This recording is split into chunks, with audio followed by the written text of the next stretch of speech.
thank you for meeting with me. When I called your office, I didn't know what the possibilities were of getting this together, but I'm glad we're getting to sit down Absolutely. and do this. I'm trying to meet with everybody that wants to have a meeting. You've been mayor since 2014. You were reelected in 2018, 2022, and you have plans to run again in 2026. Mm-hmm. In those years, what is the one thing that you would say you're most proud of, and even something that you think is maybe a little underrated? Well, the thing I'm most proud of is the fact that in 2016, the people of Ruston let me pass a sales tax to do $300 million worth of infrastructure work. To put that in perspective, the city of Ruston normally would do about $3 million a year in capital projects. So in a 10-year period, that'd be 30 million. We've done over 250 million already, and that tax is a 20-year tax, and we're only halfway through it. So I feel sure we'll do 450 million dollars.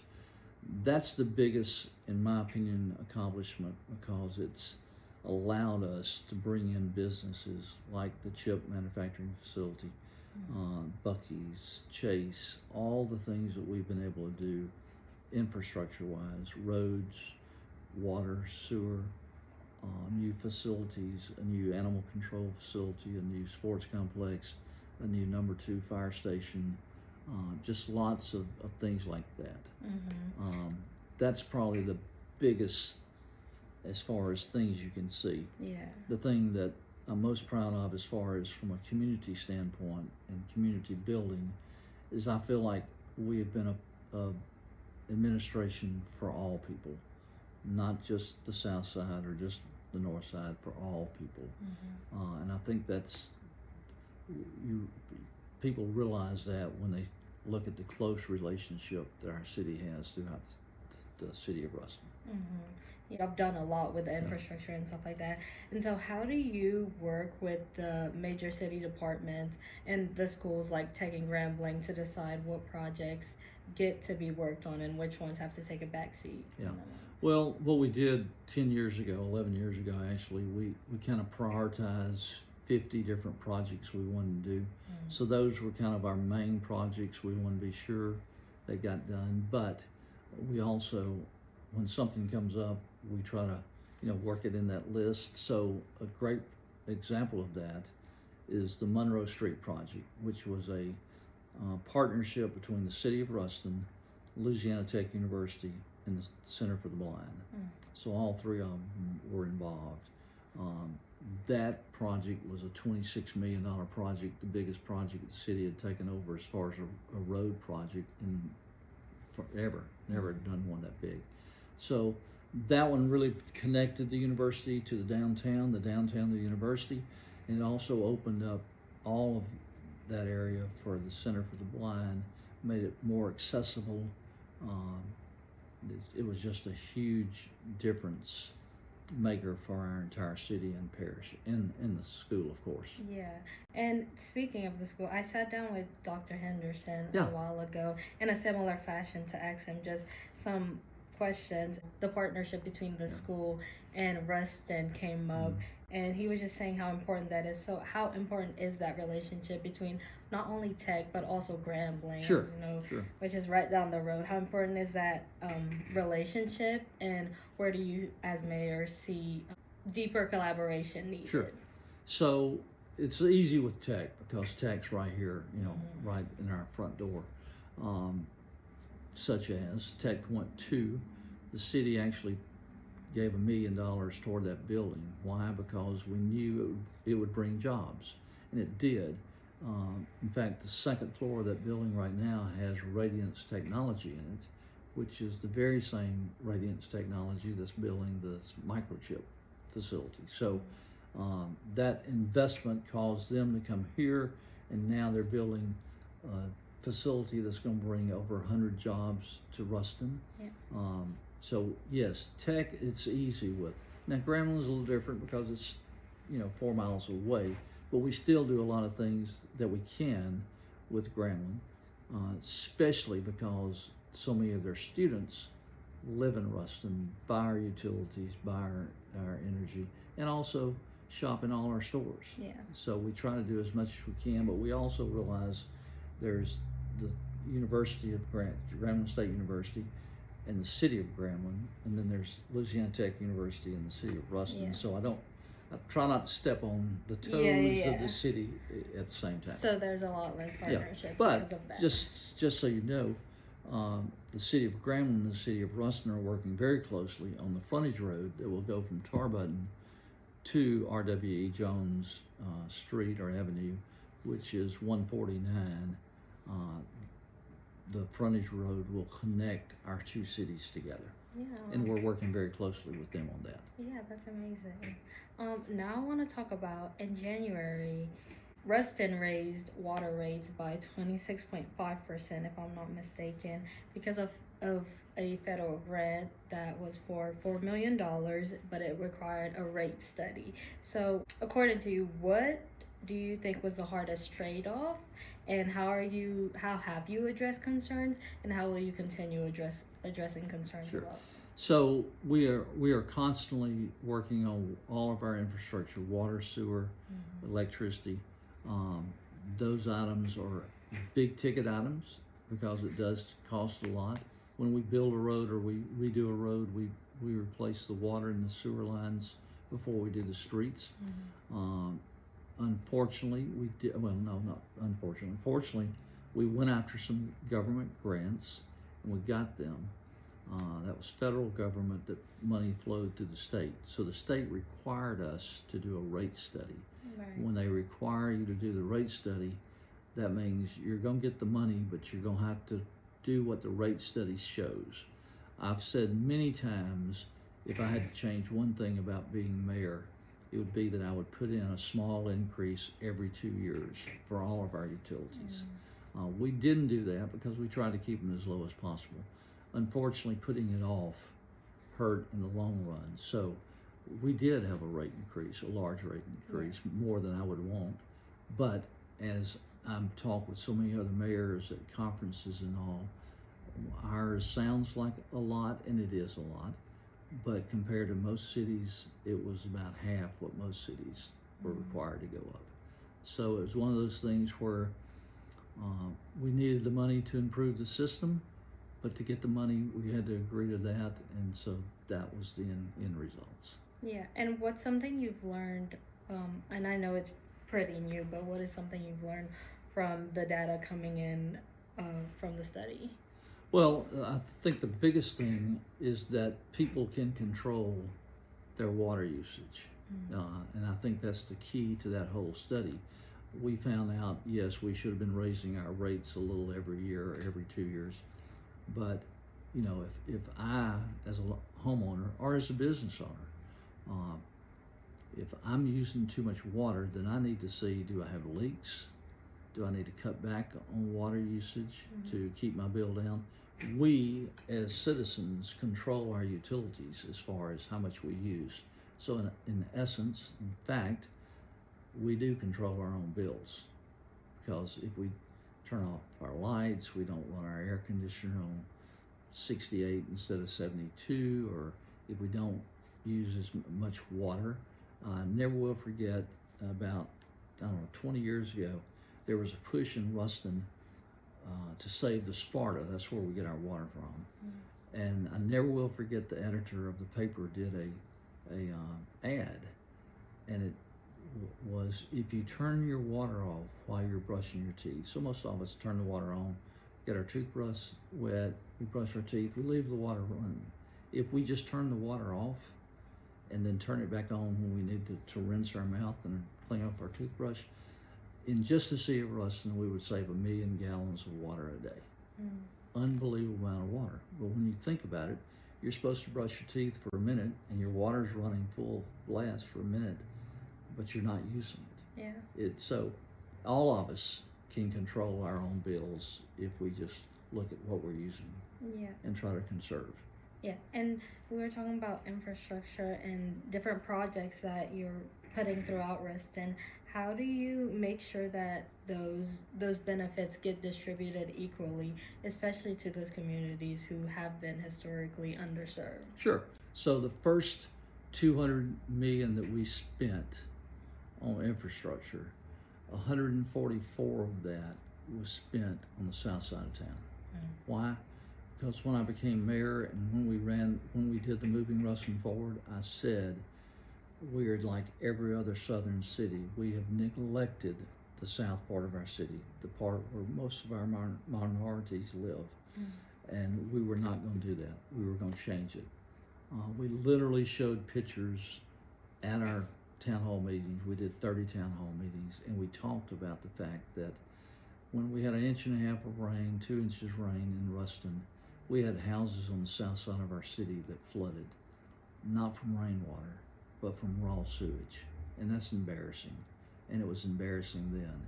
But I showed those pictures at all 30 town hall meetings all across the city because I wanted them to see we had to play catch up on the south side of town. That's the reason, if you notice, we built our sports complex on the south side of the city. A lot of people said, you don't need to do that. I said, no, we're going to do that because that will help us bring up the south side of our city. So let's look at what's happened since then we did that. We built the sports complex. Now we have a 304 home subdivision being built across the street. We've had 2 Dollar General stores built on the south side of the city.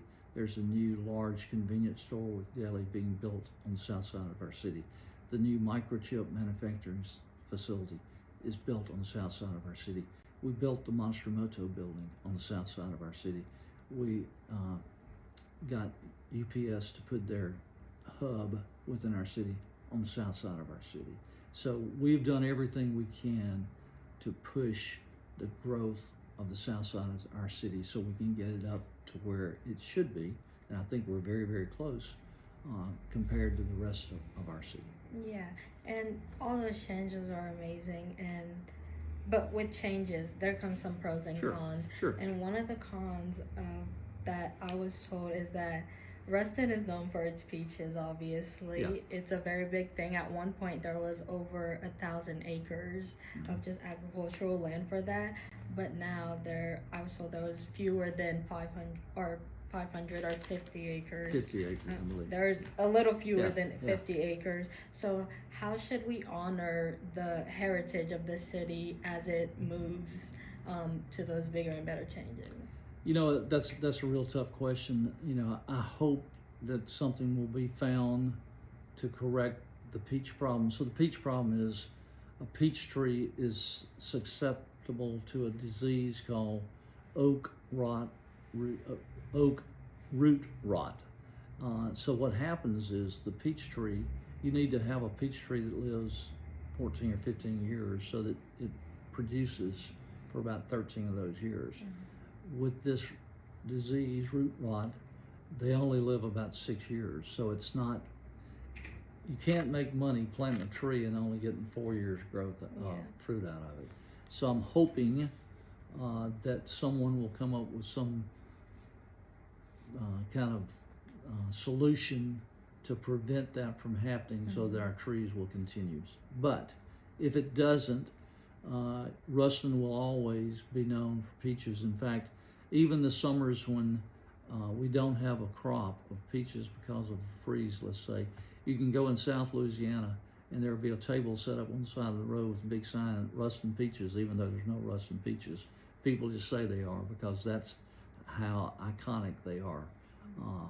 But we don't, you know, we realize that that's coming. You know, all of our trucks and everything and our signs, street signs, used to have peaches, a picture of the peach on them.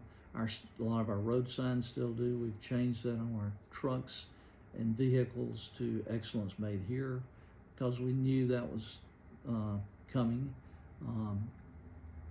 We love the peaches. The Peach Festival will always be here with or without Ruston peaches, but we have intentionally tried to come up with new things. Like you'll see some logos around town with the hanging basket and the light poles that we have downtown that are so pretty. We've put that on some things, so we're working toward figuring out what we're going to do when there's no more peaches. Yeah, hopefully it doesn't come to that. No, I hope not to. Yes, I'm glad you have a plan. I want to talk about something more recent because the Parks and Recreation mileage rate is actually, if I'm not mistaken, it's early voting is going on right now. Started Saturday. Yes. So that, if people don't know, it builds parks, trails, and splash pads, skate parks, and dog parks and stuff like that, and you have endorsed it. So what is the message that you want to say to people as they go in those voting booths? Sure. So the millage is a very, very small millage. The city of Ruston only gets about 1.5% of property taxes within the city. So this is a very, very small percentage. What it does, it helps, no, it doesn't help. It does the maintenance on all those facilities. So let's look at how many parks we have now. We have 8 parks. We used to have, when I took office, we had 6. We've added 2. And when I say 2, I'm talking about the entire bike trail is considered a park. We are adding 2 more. We're adding a skate park this year, or in 26. We're also adding a dog park, and that's a partnership between the university and the city of Ruston. So we'll have 10 parks. People forget we have the military museum, which is not considered a park, but it's in Memorial Park, which is part of our city. Yeah. So people say, well, what's that money used for? It's about $700,000 that comes in from that millage.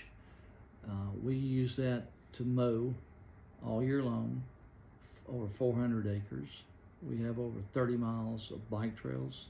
Those all have to be cut, weed-eated, and just the normal maintenance. We built 3 new splash pads. Those you have maintenance on also. Those are great for the kids. We have playgrounds. We have restroom facilities at most of the parks. So there's a lot more than $700,000 is spent to take care of those parks. This is probably, to me, one of the most important taxes that we have, because we depend on that money to take care of our parks. I don't think any of us in the city of Ruston, or Grambling, or Louisiana Tech want to go to a park and it be dirty, trash everywhere, grass not cut, the bathrooms aren't clean. We want first-class facilities. To do that, we depend on that small millage to cover the maintenance for all those facilities. Just like last night, I got a picture of a kid who caught a nice-sized bass out of one of our 2 ponds. We have 2 ponds, one at the sports complex, one at Mayfield Park, and he caught a really, really nice bass. And the person who sent me the picture said, this is the purpose in our parks, having our parks, is for a kid like this to catch this fish. I mean, it was very special. Yeah, no, that's wonderful. And we've talked about a lot of things that you've done over your 11-year tenure. But as you're going into running for 2026, is there anything new that you think that you're bringing to that? Well, we still have a lot of projects we want to do. We constantly add new projects to the list. I think the biggest thing we've got going right now, though, is Ruston is kind of the place to be in North Louisiana. Some people say in the state. We've got Buc-ee's coming, we've got the microchip coming, we've got the big Chase facility that's fixing to open soon. Just last week, we had people here Wednesday, Thursday, Friday, and Tuesday of the next week looking at spots in Ruston to build a manufacturing or whatever kind of facility they might be looking for. So we're getting a lot of interest from out of town, from out of state. Right now we have over $700 million worth of work that's fixing to be done in Ruston inside the city limits, and that's all private sector, private money that's coming in. It's not the school, Lincoln Parish School Board building something. It's not Tech building something. It's not the city of Ruston. These are private investors who have said, basically, we believe in the future of Ruston, we want to invest in Ruston. So we're very excited about that.